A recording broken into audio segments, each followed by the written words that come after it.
Hello, everyone. Happy Friday. I hope you are having a great week so far.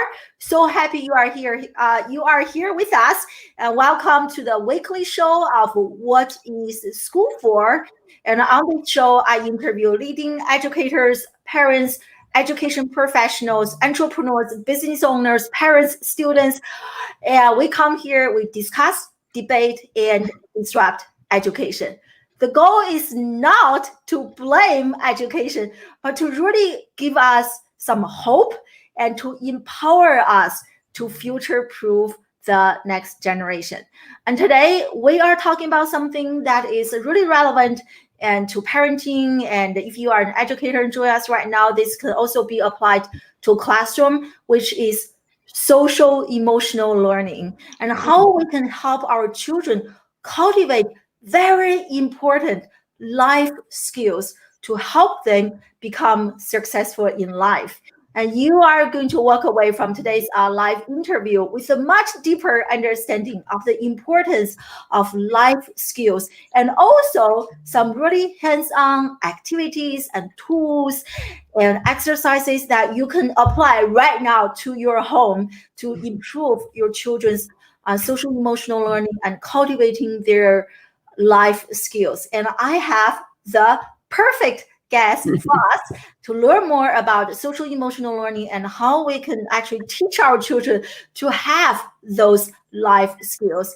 And my guest of honor is, you can see on the whiteboard, April Lara.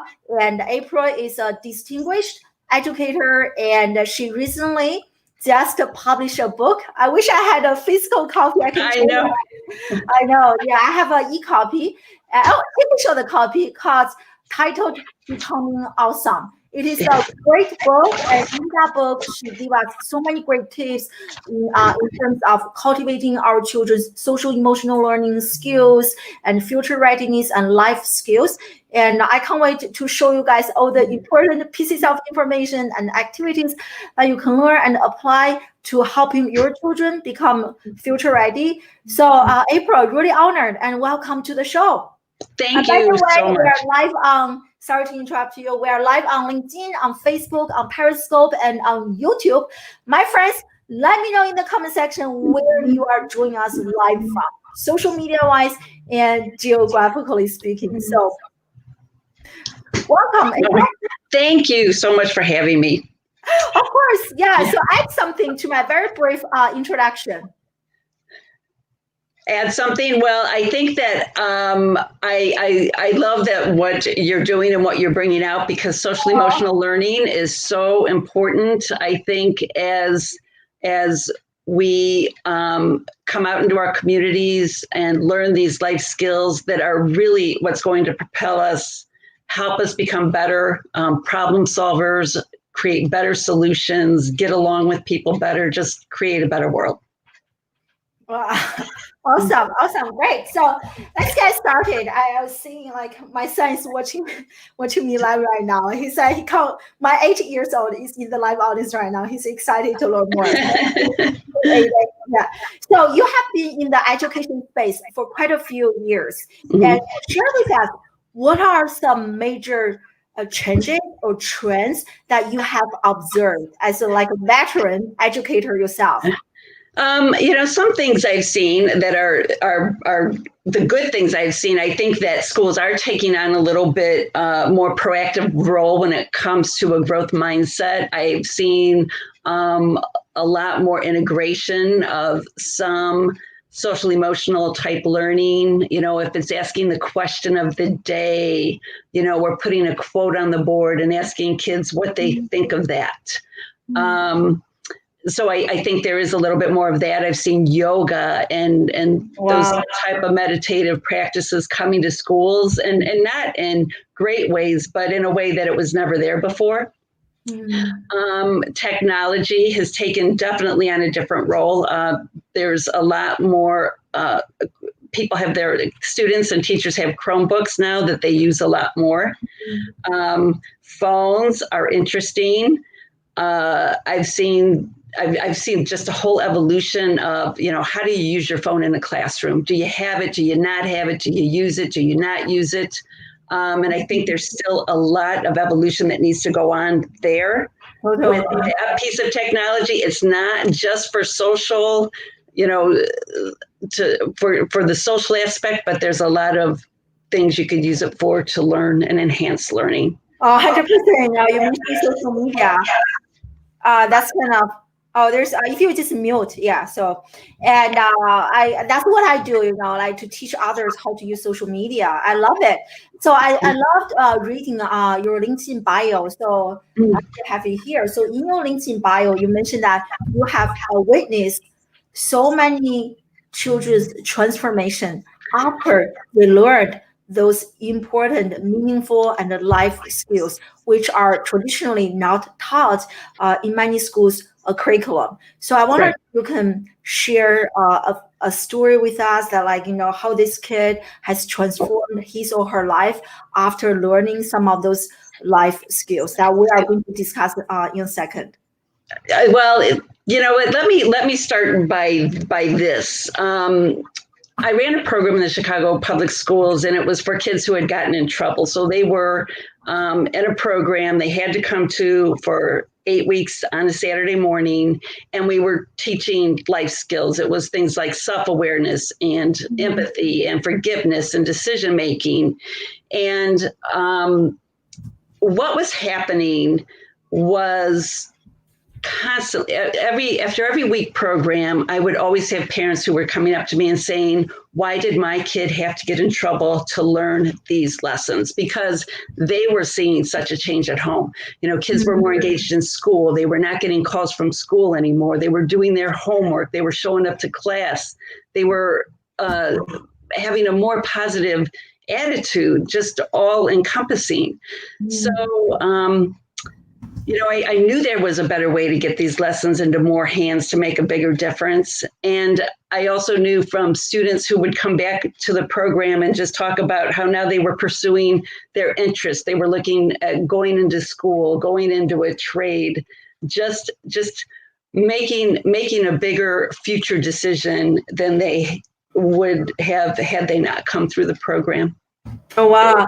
Any specific story that you remember really well that just really kind of caught your attention or heart? Any specific kid?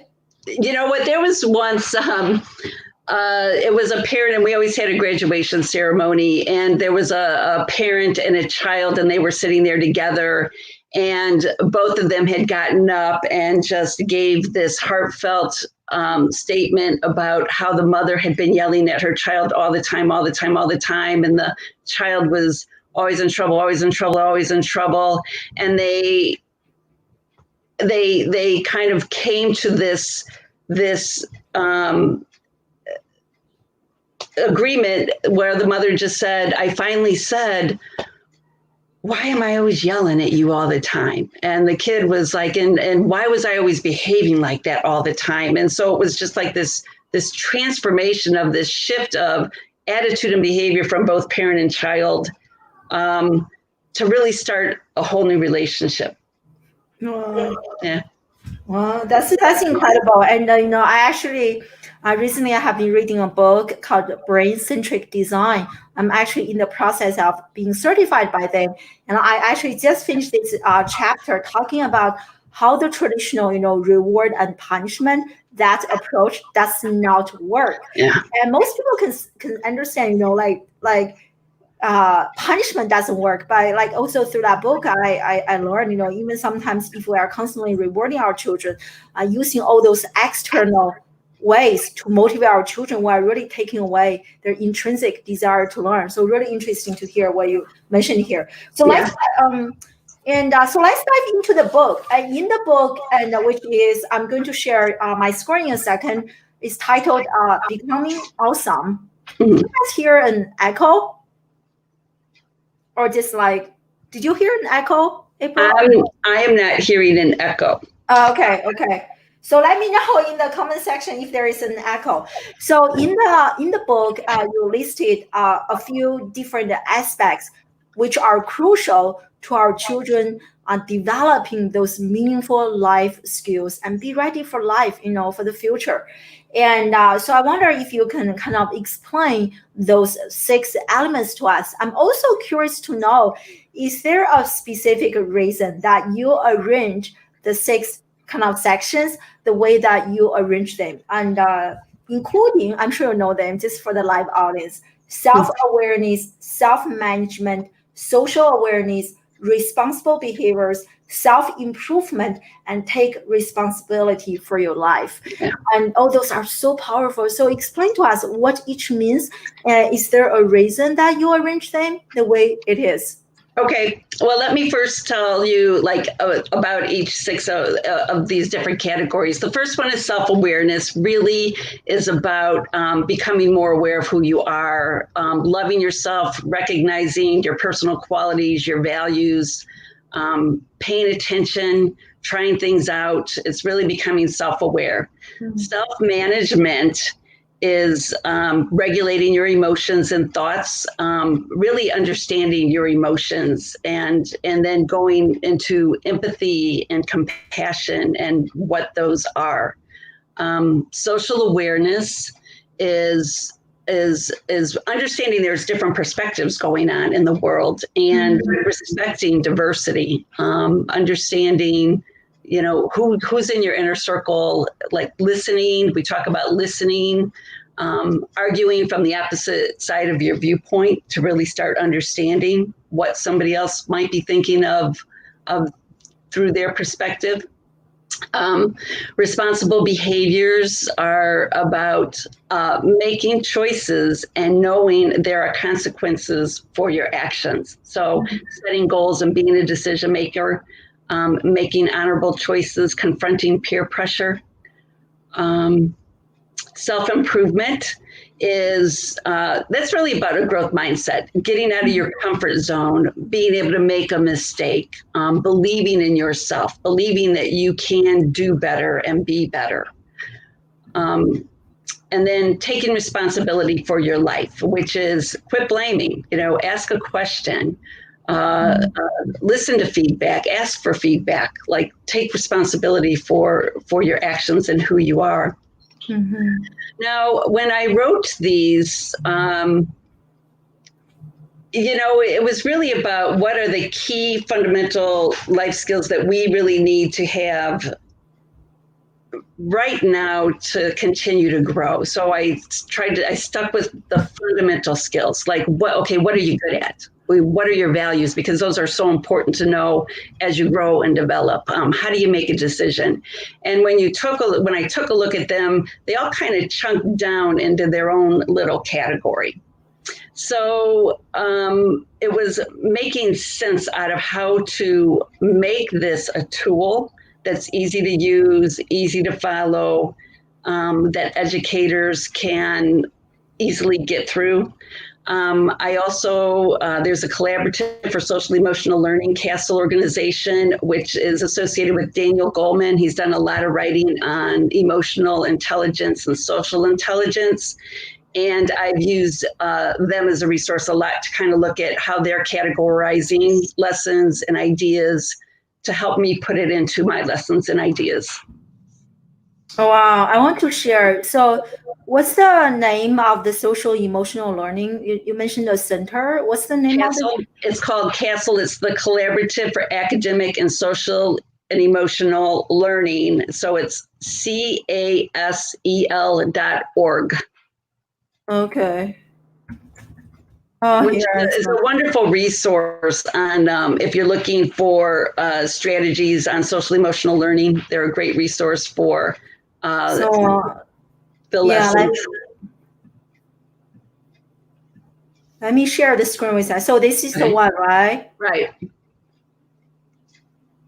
Oh, good. I don't know them. So everyone should subscribe to this and learn some new information. By the way, as I'm sharing the screen, and this is April's book, Becoming Awesome: Life Lessons from the World's Greatest Leaders, and I will share the link in the comment section as well. Yeah. And what's the name of the author that you mentioned? You learned a lot regarding emotional learning. Daniel, what's the last name? Daniel Goleman. Okay. I'll make sure to share the name and the link in the comment section. Yeah. Great. Yeah. So thank you for sharing those. And I want to unpack a few of the things that you kind of mentioned. And I think many parents who join us live right now, I would love to learn some specific examples and ways that they can make this work. So talking about, self-awareness, I remember in your book, you talked about self-love. So what are some exercise that we can do? I feel like for children, they are younger, they still have that self-love, but somehow as they grow older, and it's getting harder and harder for them to cultivate that self-love and self-awareness. So share some exercise with us, activities that can really help us cultivate self-love and self-awareness.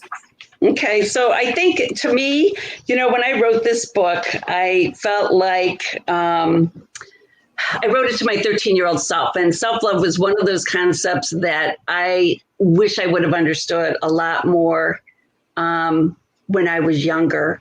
Mm-hmm. And self-love is really about loving ourselves more. It's about which I want to say, it's we can't give what we don't have. So if we want to feel worthy and we can give that worthiness back to somebody else, we have to feel we're worthy first. Mm-hmm. If we feel like we deserve, then we could give back to others in a greater way. So really the way to connect with self-love is to love yourself more, realize that our essence is of pure love and that it's always been there no matter what. It's about striving to do our best no matter what. It's about identifying what you love about yourself and acknowledging that. I like this one, treat your neighbor as, love your neighbor as you would love yourself. Well, how do you love yourself? And that's how you want to love your neighbor. So yeah, is there like a specific exercise that we can do to help our children kind of understand this? I think that what I would say is what are examples, thinking of examples of times when you have been your most authentic self. When have you been what have you been doing? How have you been behaving? What is it that you currently love about yourself? I think so much of it has to do with paying attention and acknowledging that within your own self. I think that we don't think about it, and it's how do we acknowledge within ourselves what we love about ourselves. Mm-hmm. So it goes back to self-awareness, identifying self-awareness. What are we good at? What have our accomplishments been? What have we done when we are at our happiest? What are those skills that we are using? And really getting down to those specific skills.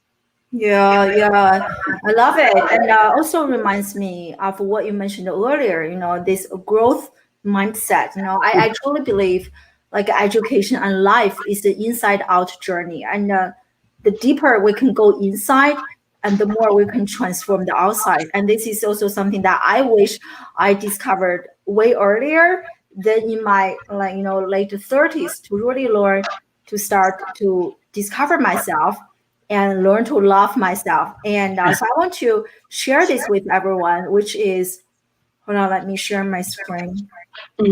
Can you guys see the screen? I hope so. And so this is actually a workbook that I just finished writing based on a live training I did and to help our children become future ready. And I did some research, and this is the chart that I use with my children at home. And it's really the way that we talk. Like, for example, when your children say that I don't know this, you add, I don't know this yet. So this is kind of a really powerful example that you can use kind of based on what April mentioned. If you guys want this, I can send the link to you. I don't know. Am I sharing my screen or no? Nope, I'm not seeing your screen. Okay. I think too, it's like identifying those limiting beliefs. You know, you were bad at math class in second grade, so now you have some belief that you will never be good at math. Yeah, exactly. You know, like traditional schools, we tend to do so much labeling. We label our children, hey, you are so good at this, you are so bad at this. But you know, yeah, exactly. Everything's changeable. I don't know if I'm sharing or not. It's okay. Yeah, but so you also talked about, you know, one part you mentioned that talking about empathy. And I loved how you mentioned, you know, even like empathy is a learned skill. So what do you mean by that? That is really powerful, gives us lots of agency and kind of hope for the situation. So how can we cultivate empathy in our children? So again, empathy, this was one of those lessons that I wish I had understood when I was younger, that you can learn empathy. Some people have it a lot more than others. But I think the way that we cultivate it is exposure. I think so many times our lack of empathy comes from a lack of exposure. We don't know what it's like in somebody else's shoes. We don't know what their life has been like.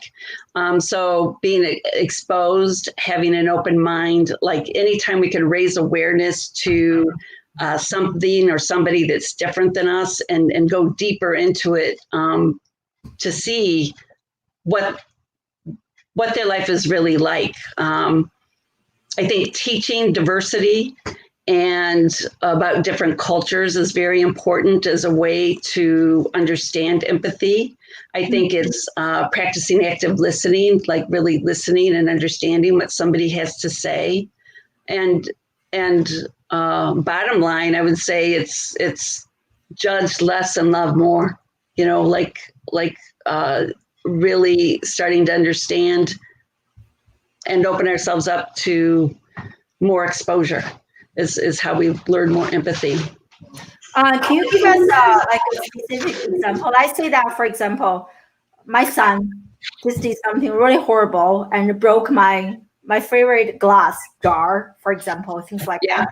And so in a situation like that, how should parent respond or educator respond when your children did something really bad? Like I treasure that so much.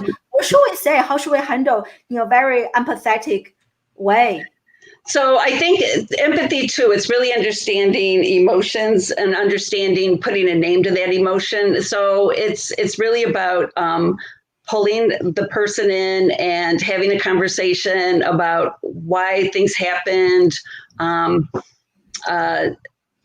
where that mindset was, use it as an opportunity to teach and educate, you know, about what it feels like to be in somebody else's shoes. I think one way that we learn empathy is by being around different places, you know, where we see people are not the same as we are, and they're coming from a different background. But it's really about just helping, I think, identifying it and understanding it and having somebody sit down and talk about the situation and why it happened and have the opportunity to open it up to what they think about that situation and how they could think differently about it. I think for me, I want to share with our live audience. For me, like I so agree. You know, empathy you can really cultivate, and I love diversity. I mean, I grew up in China. I came to the U.S. as an immigrant, and just having that different cultural background has really helped my children so much. And we really use traveling. We don't really purchase lots of stuff for our children. We try to purchase experience for our children, like going to different countries. We take our children to travel all the time. Like last 3 years, we were in Korea. We have been to almost all the countries in Southeast Asia. Like every time when you go to a country, you will see that they actually define reality very differently from how you define reality. I'm going to see that. It's like, wow, there's really no reality. Reality is personal, right? Yeah. And then you can really start to see the situation from another person's shoes, as you mentioned, and to really cultivate some empathy. Certain people, they eat using chopsticks, and some people eat using their hands. There's no right or wrong. Like, oh, we're just very different. And I really love, like learning and teaching children lessons in real life that way. So I'm really thankful for being able to do that with my children. Yeah. Also, in your book, you mentioned this, for some of the skills that. Oh, by the way, I figured out what I did wrong, because I really want to share with you guys this chart. I think it's really powerful. Look, this is the growth mindset, self-talk. And then if you click on this, and you can enlarge this, and they talk about different ways that you can monitor your own self-talk when you are talking with your children, adding words like, I don't know this yet, to really have that really positive growth mindset. Yeah, everything is fixable, changeable, figure outable. Yeah. And in your book, you mentioned this, and like the skills that we don't have yet, you call them unnatural characteristics. I found that to be really, really interesting. So explain the reason behind that wording to us. I know, it's like uncharacteristic. That's a growth mindset, isn't it? I think that when the way that I was taught, or we thought of it, was, is it a strength or is it a weakness? And there's something about it being a weakness versus being just unnatural. I think when it's unnatural, it's not that that we're not going to learn the skill, or we can't learn the skill. It's just that it doesn't come to us as easily as some of our other skills come to us. Mm-hmm. So to think about something as a natural characteristic, it's like, okay, it's not necessarily natural, but it doesn't mean that I cannot grow and develop. Yeah. Right? Yeah. Do you have a story to share with us, like among all the students you have worked with, helping them, they're like, oh, I don't know how to do this, and kind of, developed such a skill later? Well, here's the one I hear all the time. They're like, I'm a bad test taker.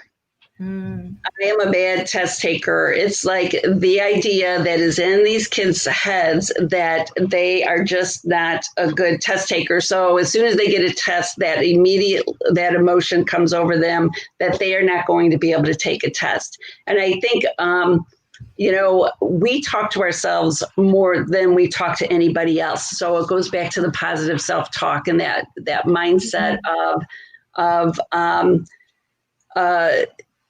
how are we talking to ourselves? What are we saying to ourselves? And how do we switch that to become more positive self-talk? Mm-hmm. So it's really more helping students understand their positive I am statements.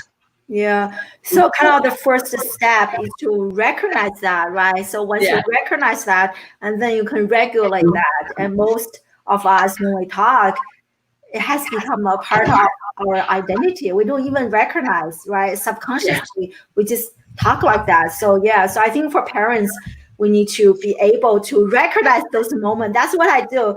My son is watching this live right now. Every time when he says something, he said, like yesterday, he was actually for his Boy Scout, and they need to do a video.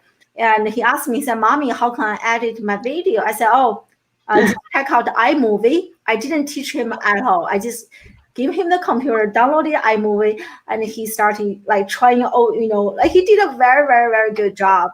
And when he said that, I don't know how to use iMovie, I said, no, not yet, because you haven't practiced this yet. But if you practice this, you will know. So I resonate with what you mentioned, April. Like recognize that's the very first step. Right. More aware of what is going on, and the second one is, hey, regulate that. So yeah, exactly.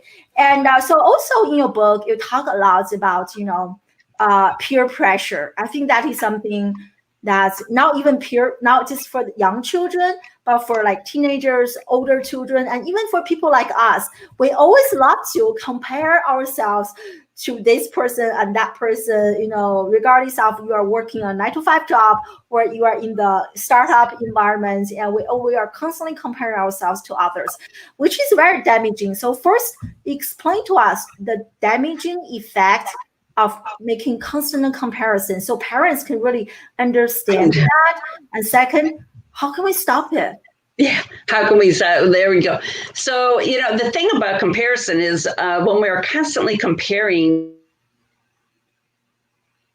we never feel like we're good, and we start living vicariously through somebody else's lives instead of having our own life. So the whole idea is, you be you, and why not you? So you could always find somebody who's better than you. You could always find somebody who's better than you, but the goal is, when it comes to comparison, is starting to compare you to you.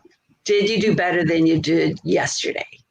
That is the only comparison game that needs to happen. And I think a lot of times with parents, we can get stuck in that same mindset, comparing how our kid does with that kid, how my kid does with another kid. It just is almost a natural. It's a natural way that we think sometimes, but I think it's really about understanding that everyone has something to offer, and that living our best, most authentic life happens when we start living our own life and compare how we are doing today with how we did yesterday. And that's really the only comparison that needs to happen. I love that. So like, are there some ways, like let's say that I think, if you are used to constantly making such comparison, like what can we do to stop that? Like, do you have any like advice or exercise that we can do to stop like making that constant comparison? Like, I know sometimes when there's this urge, right? Imagine this, your children are playing computer games again, and in your mind, you're thinking about this conversation you just had with another mom whose kids like doing A, B, C, and D, like so ahead of the game, so to speak. And I'm sure you have that urge, like, hey, look at you playing games again, blah, blah, blah. It's like doing this and that. So when there is a moment like that, what should we do? What do we do? Well, the first thing to do is acknowledge your feeling. One, acknowledge your feeling. How am I feeling about this? I'm like, okay, I just did this. How am I feeling about it? Is it positive or is it negative? Sometimes when we compare, it helps us see what is capable, see what our ability is, see what is possible. So first, that comparison thought is, okay, I'm comparing. Did that make me feel good, or did that make me feel bad? And if it makes you feel negative, I think it's important to feel that, acknowledge that feeling, and stop what you're thinking and replace it with a better feeling thought. Replace it with a better feeling thought. So if you feel like, so if you're feeling judged, find a time when you felt belonging. Reverse that. When you feel insufficient, remember a time where you felt honor. If you feel thankless, go to a place of gratitude. So it's really about identifying that emotion, understanding if it's positive or negative, and then if it's negative, go to a time when it was positive and remember that. So it's making a shift. Yeah. I love that. Yeah, I'm going to, I have definitely worked on myself, like sometimes I can still caught myself doing that, because I don't know how many of you can relate to my situation growing up. I grew up in China, and my parents constantly make comparisons between me and all the kids, the neighborhood kid who is just so excellent, so amazing. And I think, it affected me for sure, but sometimes it's also kind of almost like a programmed in my subconscious mind. And sometimes I will catch myself, oh my God, here is me again, speaking like my parents. I don't want to do that. So I love how you kind of explain some of the steps. I think, for parents, going back to that self-awareness, right? We need to help our children to cultivate that. And also for us, we need to understand ourselves, like where we came from. Yeah. So Right. It's like it's paying attention. And I think, this is one example of something that would come up a lot in the program. When I was doing the program, and it would be Self-Awareness Day, and all the students in the classes were learning about self-awareness and what they were good at. And a lot of times they struggled with the idea of self-awareness and what they were good at. And I'd always ask them, I'd say, so, well, what would your parents say you're good at? And in over 27 programs, I never had one student who could say what their parent would say that they were good at. And I really think a lot of times, yeah. And I really think, though, sometimes we become taskmasters. Sometimes we just, we're just going along a little bit and not paying attention and recognizing and acknowledging some of those skills that our children are good at, or we just aren't acknowledging it. Maybe we hold it in and think of it ourselves and go, okay, I see what my child's good at, but we're not necessarily communicating it. So I think that there is something to be said for, as parents, looking for those opportunities to recognize and tell our children, this is what I noticed about you. This is what I saw that I thought was really special. This is what you did. And I just want to tell you that was a really nice thing to do. Or I've noticed that you've been really good at. Wow, that is so sad to hear, right? Yeah. I can almost believe that. In my mind, I was playing a totally different scenario. I was like, children, they don't know what they are good at, but the parents know, because that's how I communicate with my kids. But that's so shocking, right? Yeah. And which is true, because like I'm thinking about my own childhood and the things that I'm really good at. Like I love certain subject matters, and my parents is like, oh, okay. They didn't do anything about it. We don't really talk about it. But the things I'm not good at, oh my God, every single day, why are we so bad at this? Let's work on this, like tutor, like extra classes, this and that. So slowly, like what I'm really not so good at, hasn't improved that much. But what I'm kind of naturally good at, like nobody give any attention, nobody ever nurtured it, and eventually they all kind of blend into the same category. Because right. And that's what's so important, is like knowing those things. Those are gonna your strengths and your values are going to be what's really going to guide you to your most fulfilling, meaningful life. So it's really important to identify and know what those are. Yeah, wow, that was really shocking to hear that. I hope every parent watching this right now, we have to be really careful about the way we talk to our children, praising them, how hard they work. Hey, you're really good at this. You're really good at figuring things out. And because we are affecting our children's identity. So really true. And kind of follow up on this like comparison, I want to talk a little bit about peer pressure.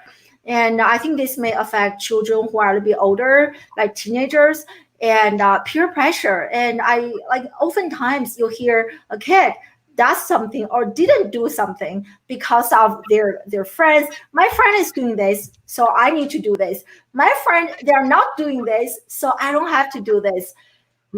And can be definitely both good, positive, and negative. So in terms of the negative situation, as a result of peer pressure, what do we do? As parents, how can we help our children navigate through negative peer pressures?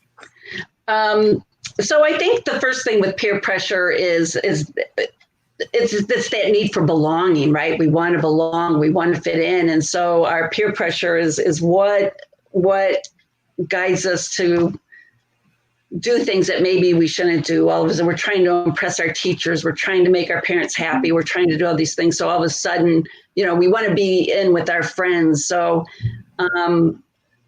under peer pressure, it's a matter of, one, I go back to understanding your values. Knowing your values is really important. There was this one quote that it's been credited to a lot of different people, but it's, if you don't stand for something, you'll fall for anything. And I think peer pressure, that's what we do, right? We don't know really what we're standing for, so we kind of go along with the crowd. It's understanding the strategies and knowing what to do before you're put in that peer pressure situation. So understanding your value, knowing competence. There are different things, and there are a lot of different exercises in the book that go through different exercises that you could go to create and build confidence when you're in a situation that you need to get out of, how to say no and how to say yes. Using I messages, knowing what you're going to say when you're faced with the situation, practicing those. I think a lot of times as a parent, I remember my son was afraid. He started a new school, and there was somebody that was picking on him a little bit, and we'd walk to school together. And I said to him, let's practice, let's role play, let's practice this. When somebody comes and picks on you, you can practice what you're going to say. And it was interesting because he didn't want to practice what he should be saying. So I took on the role of him. And I just started saying, just stop that. And we went all the way to school with me practicing how you could tell somebody no, how you could tell somebody to quit it. Just different strategies on how to handle that peer pressure. And it was really amazing because the kid quit picking on him. And I really think it was because he showed up with a sense of confidence, like, okay, if you pick on me, I know what I'm going to do now.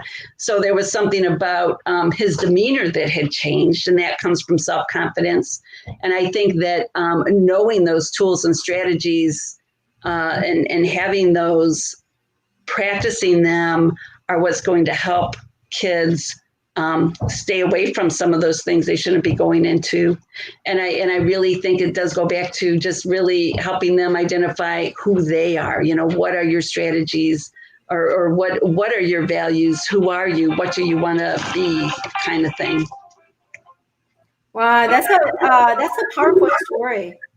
And I love the example you mentioned, like role play, scenario play, but you swap, right? And you play the role of your kid, which in a way help them see the message in a much cleaner way. So I love that. I'm going to try that with my children. So you mentioned the I message. So can you explain a little bit about I message? What do you mean by I message, and why it is important when we are communicating with our children that we use I message? Why is this an important life skill? Okay, so an I message is a way to say something in a situation that calls on our spontaneity, that tells somebody how we feel. So an I message is you use I feel and how you felt. You tell the person how you felt. You say what the other person did to make you feel that way. And you state why you felt like that.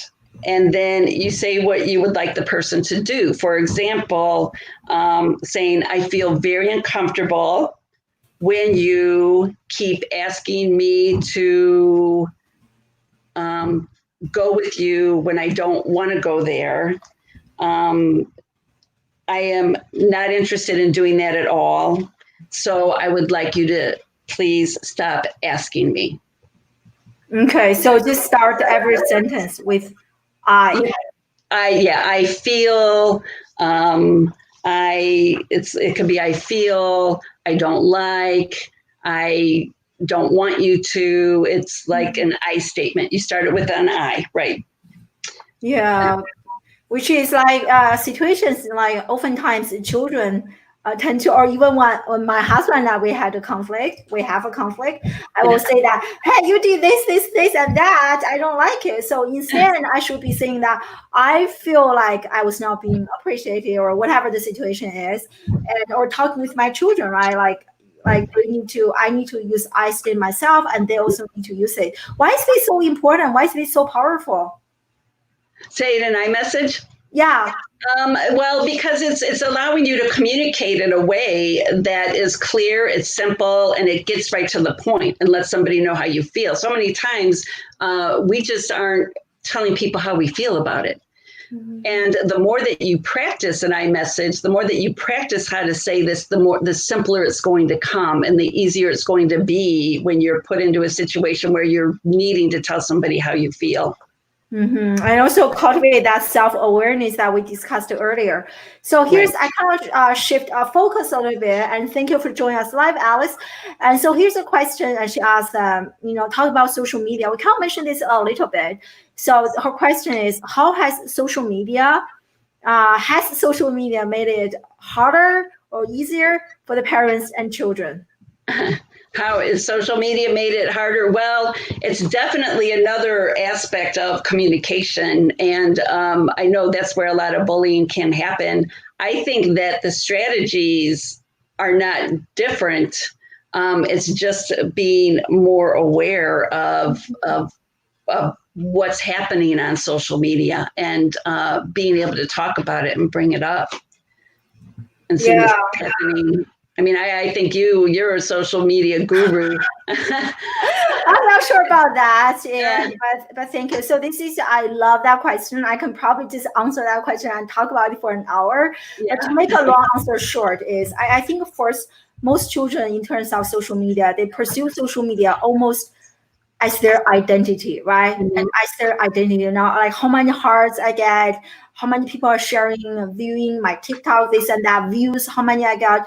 So you want to move our children away from that passive consumer state, being a victim to social media, having their identity being affected by social media. So a way to do that is to show them and teach them how they can use social media to create content, become a content creator. So instead of having social media control their life, you are actually using this as a tool to do something else, right? To share a positive message, to teach others something you are really passionate about, like Minecraft or doing a puzzle, or like, or interview people. Like a few days ago, I got interviewed by this kid.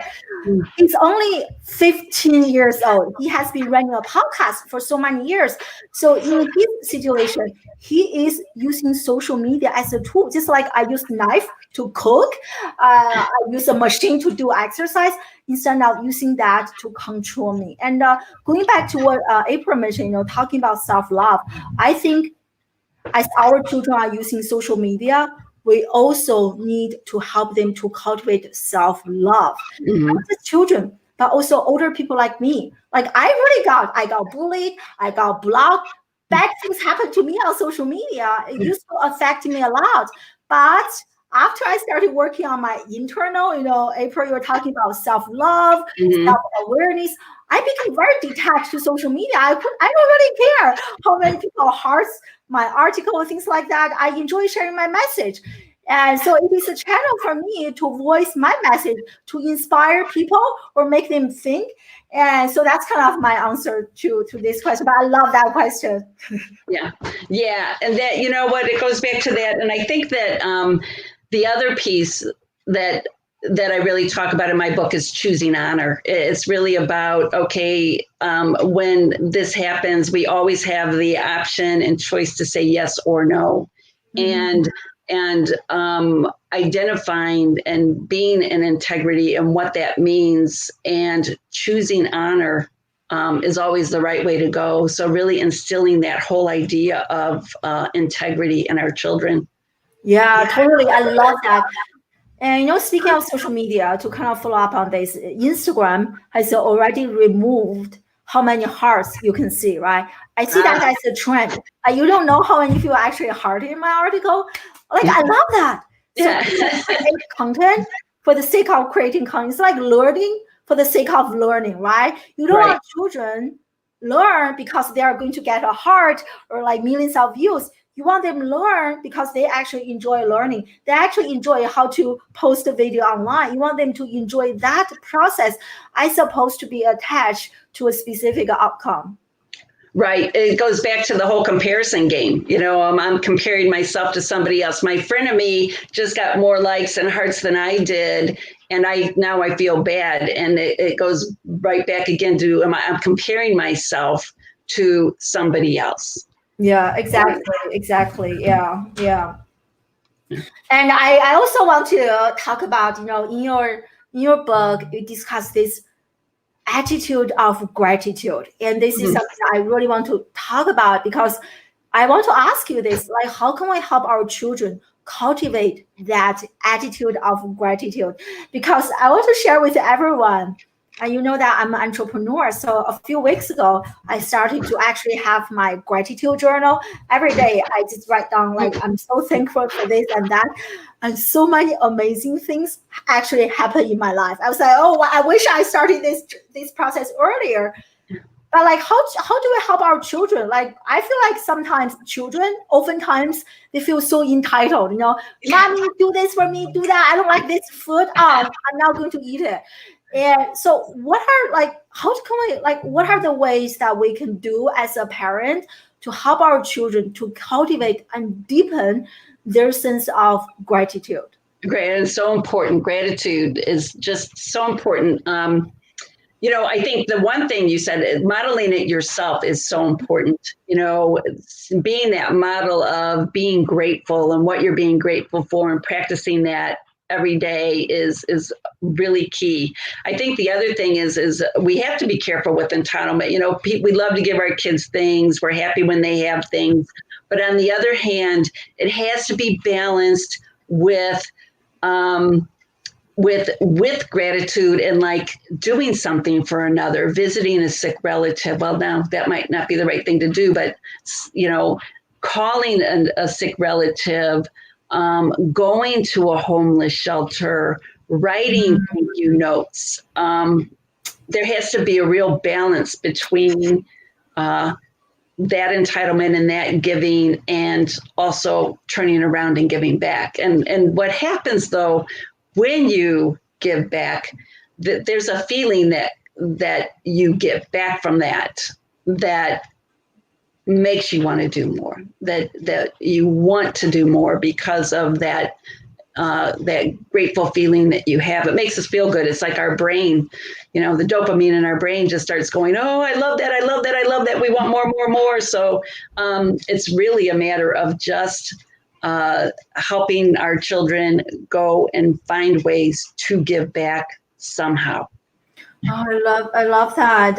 We used to volunteer when we were in Korea the last 3 years.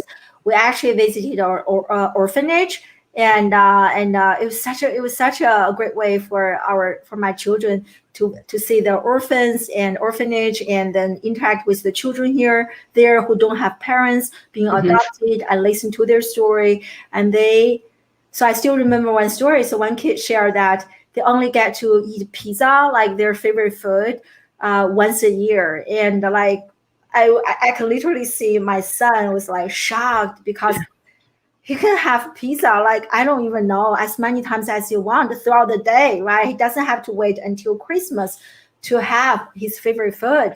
So I think as a parent, going back to what we mentioned earlier, try to bring our children more experiences like that to enrich their life, instead of always, doing the easiest way, go to Amazon, shop for something and give it to our children. But, ways that can really poke their heart a little bit, rethink life. Yeah. Powerful. Yeah. I just see these comments from Phil. Thank you so much for all those amazing comments. Yeah.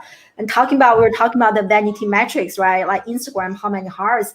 And I agree with like so many things, and we become obsessed. Now I feel like many things we discussed today are not only relevant to the children, but relevant to everybody, right? Like like as adults, how can we not make a constant comparison, or not having our life be consumed by social media, all those things? And we need to do the same thing. Everything I feel like that you mentioned, the 6 elements, we should do on a regular basis as adults, right? Self-awareness, social awareness, all those things, and be responsible. You know what? I think that sometimes that is why we're not seeing so much of it brought up into schools, because we really weren't taught these skills in the way, we really weren't exposed as much to these skills in a teaching environment. And I think that these are really important for adults. It's really why I wanted to write my book for teens. So by the time they got to their adult, we provided the fundamentals and the foundations of this social emotional learning that's really going to help them become their best self, to live to their potential. and just do the best they can. Yeah, so true, so true. And I'm just reading this comment from Phil, and also reminds me a few days ago I did a training I mentioned earlier. I'm in the process of becoming certified by Brain Centric Design, and they share this amazing story of using, going back to the vanity metrics. If we are constantly relying on, how many views I got, how many hearts, and then you use that to make you feel good. And so they shared a story with me, which is like artists. And once they start shifting their attention to like selling their art, like how much money am I going to get? And doing that over time is slowly killing and damaging their creativity and their desire to create more beautiful arts. Very interesting, right? Like creating for the sake of creating, learning for the sake of learning, and going back to that within. Why do you want to do this? Because it is in alignment with our heart. It always come from that heart-centered approach. Yeah, Right. I think that is probably a powerful way to help our children overcome like negative peer pressure, constantly being like pressure to do things, but like to really make the heart really strong. Right. Make it strong through self-love, knowing that your essence, gratitude is really key. And just that self-belief. Yeah, so this is great. Yeah. And so we are just wrapping up here, everyone, and have been sharing April's on LinkedIn. Please feel free to connect with her on LinkedIn. And any parting piece of advice you want to share with us regarding like helping our children develop those important life skills? I think what is really important is just exposure, experience, providing opportunities to learn and grow. So teens are in a data collection phase, really. They're really in a data collection phase. So anytime they have an opportunity to learn, allow them to do that, allow them to try different things and do different things, even though it might be something we like or don't like, but it's really important for them just to get out there and try things out and start becoming more self-aware. Yeah. Awesome. And everyone, so share with us, where can they get a copy of your book? So Becoming Awesome, you could get on Amazon right now. The book just came out, so my publisher is letting me sell the ebook for just 99 cents. There's 10 more days left. Pick it up for 99 cents. You could also order the paperback book on Amazon.com, Barnes and Noble. It's at all the bookstores, or not the bookstores, but the online bookstores.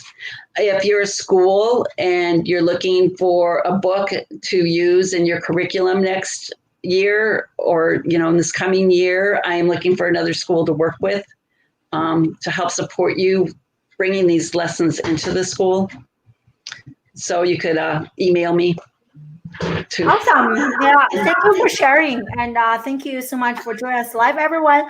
So next week, based on popular demand, I will have my dear friend and role model Blake and to come to the show, and I have been a big fan of his work. And actually, the first book, I don't know if it's first, one of the books that he wrote, Self-Directed Learning.